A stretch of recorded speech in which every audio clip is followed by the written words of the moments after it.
बिस्मिल्लाहिर्रहमानिर्रहीम। अस्सलाम वालेकुम। पुराने वक्तों की बात है कि एक मछेरा इनाम के लालच में एक मछली लेकर बादशाह के दरबार में हाजिर हुआ। कहने लगा, बादशाह सलामत, ये एक ख़ास मछली है जो कि मैं आपके लिए लाया हूँ। बादशाह मछली को देखकर बहुत खुश हुआ और उसका ये तोहफ़ा कबूल कर लिया। बादशाह ने मछेरे को 4000 दिरहम इनाम में दे दिए। बादशाह की बीवी ये सब कुछ देख रही थी। उसे ये सब नागवार गुजरा।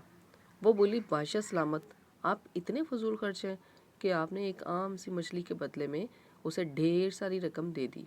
बादशाह ने कहा, अब तो मैं दे चुका हूँ, अब तुम ही कोई तदबीर बताओ कि मैं वो दिरहम उससे वापस ले सकूँ।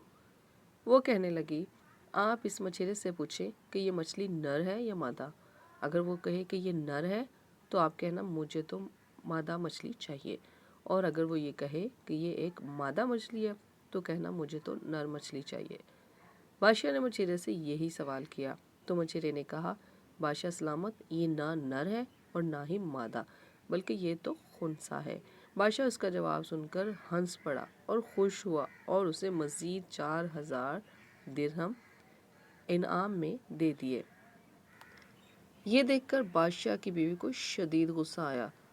दरबार से वापस जाते हुए इत्तफाकन उस मछेरे के हाथ से एक दिरहम ज़मीन पर गिर गया और उसने वो जल्दी से उठा लिया।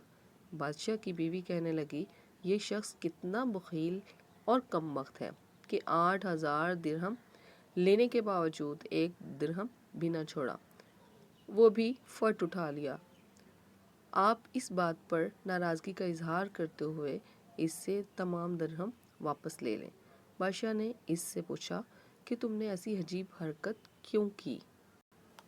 वो शख्स हाथ जोड़कर खड़ा हो गया और कहने लगा, हजूर, दिरहम की कोई बात नहीं, मैंने ये इसलिए जल्दी से उठा लिया क्योंकि इसके ऊपर आपका नाम लिखा हुआ था और मैंने ये नागवार समझा कि आपका नाम किसी के पाँव के नीचे आए।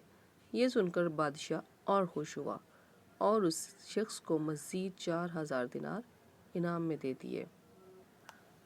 ये देखकर बादशाह की बीवी जलकर राख हो गई। बादशाह ने पूरे शहर में ये मशहूर कर दिया कि अगर किसी शख्स ने पैसे बचाने हों तो वो अपनी बीवी की राय पर हरगिज़ अमल ना करे, वरना नुकसान उठाएगा। Please subscribe bright light 24। Thanks for watching.